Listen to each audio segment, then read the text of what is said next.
Hello, everyone, and welcome to the Traveling Chronicles channel. This is the channel where we give ourselves permission to geek out about everything travel related.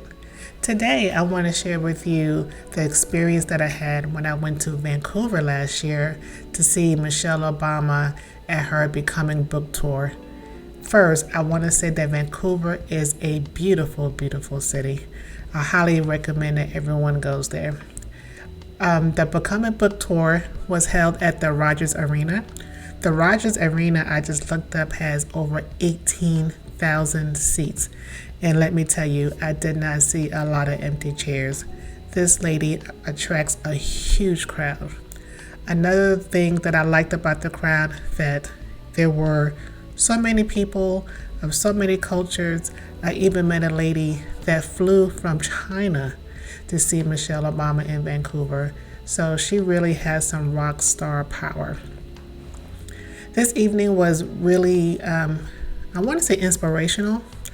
And it was just one of those events. When I left, I felt so good. Everyone was kind and happy and just happy to speak to each other.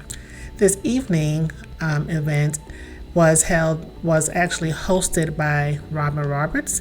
If you don't know her, she's also the host of Good Morning America. The next clip that is coming up was actually a really cute moment during the show. For those that don't know, Robin Roberts used to play in the WNBA, and Michelle Obama is tall herself, so they stood back to back with each other like we did when we were kids to see who was taller. And I believe it was discovered that Michelle is actually taller than Robin Roberts. This part of the show, when Miss Obama started talking about President Barack Obama, I was really excited, and low-key, I was really hoping that she would bring Barack out, or Barack will come on stage and surprise her and us, but that didn't happen. The next section doesn't need a huge introduction, but this is the moment where Michelle met President Barack Obama. Trifling black guy late on his first day. Trifling. But then he shows up, and he's Barack Obama, ladies. And it was sort of like, oh, you're cute. And he was very nonplussed, like he is still that Hawaii kind of, even though he was late, he wasn't rushed about it. He would just sort of like, oh, I'm so sorry, I'm late. And I'm like, you're not even like panicked. And he had that walk, and I was like, follow me, and he just walked. He wasn't rushing, he was smooth. But I was very much not interested because I was checking boxes. And on my box wasn't dating your summer associate. That was not on my, it's like, you don't do that. That was like a not box, right? And I thought it would be kind of tacky for the two black people from Harvard. It was gonna be I was thinking this is gonna be so predictable. They're gonna think, you like him, don't you? And it's All right, ladies, what was our lesson learned from there? Sometimes we have to forget about that checklist because she could have missed marrying a POTUS. So, lesson learned. The next section I found very interesting. This was when Michelle was sharing how she wanted to go to Princeton. Her brother was there. She felt like she was smarter than him, which he agreed to, but the college counselor was giving her resistance. Let's listen together. As I said, I knew him, I was like, that's why I thought, well, do you know that my brother's at Princeton, the college counselor? I am smarter than him, and I sit at the table with him, but he was an athlete too, so he got recruited to play basketball. But he was a great student, but I knew I always worked harder than him at school. It was just a given, he would agree. That's why I thought, why does this woman not think I can do this? Because I have seen people who I'm just as smart as who have done it. The last clip I'm going to share with you was toward the end of the conversation. And Michelle was basically sharing with us as to the purpose of the book. why she wrote the book, and how and what all of us could take away from the book. She really wants us to be our best, just to continue to grow and become the best of who you are. And she feels like a lot of that is done by sharing your unique story. But I can't explain it as well as she can, so let's listen together. What you're feeling in this space right now. Because while people came here for me, and I've known this, we've done many, many shows all over this hemisphere, that people are finding each other in this. They're finding their connection with each other. Because this story is the catalyst for each of you finding the truth and the value and the power in your own story. You know, which is why this book, most of it is spent on becoming me and becoming us. Because the most valuable part of my story is not the 8 years in the White House.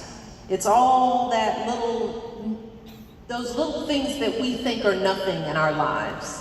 You know, we write it off. But the truth of who we are and the value that we have, they come in the form of those little stories.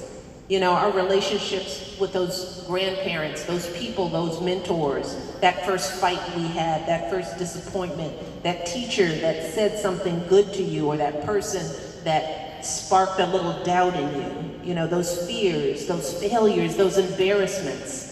All of that is what you connect to. It's not Michelle Obama. It's Michelle Robinson, that little girl on the south side of Chicago. And she is all of us. That's why millions of people around the world are connecting to this book. So you don't need this book. You have all of that already. Everybody has that story in them. It's just you gotta value it and know that there are so many ways to lead a good life. There is no one right way to do this life. And don't let anybody tell you your story doesn't matter. It does. But first you have to believe it and own it. Own every part of it. Don't be embarrassed by it. Don't hide it. Don't believe you're an imposter. There are no such things as imposters. The imposters are the ones who are running stuff these days.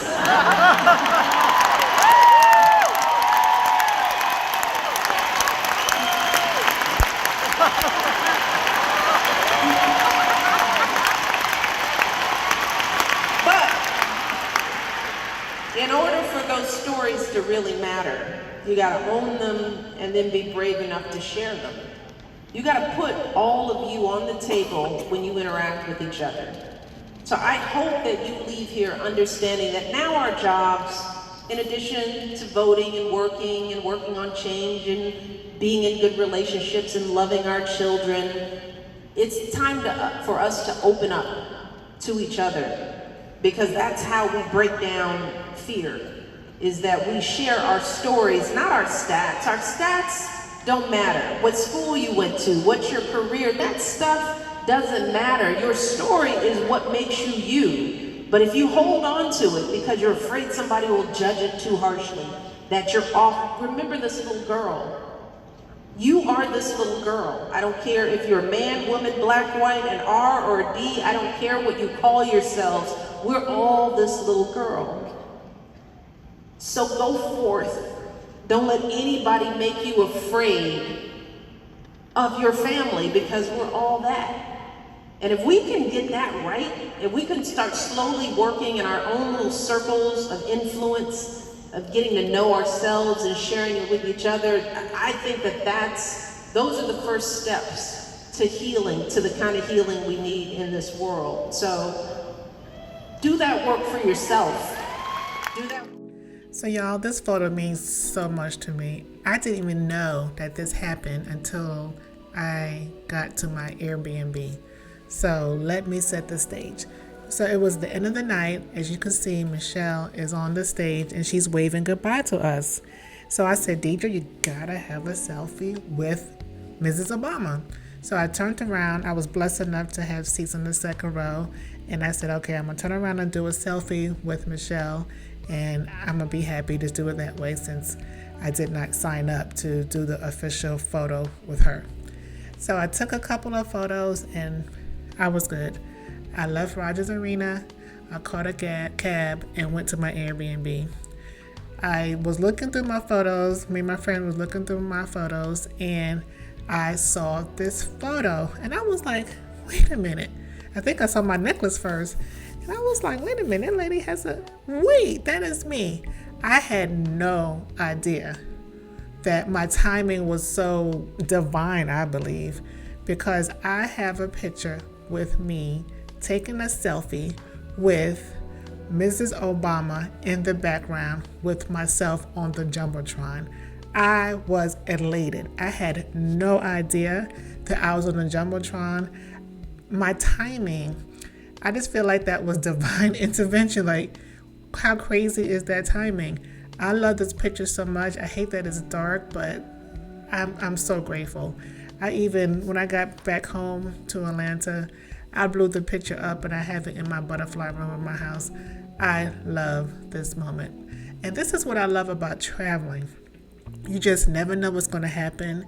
You have such unique experiences. And when you get home, you have great stories. And it's just amazing. I just love it. So yes, this is one of my favorite photos ever in the world.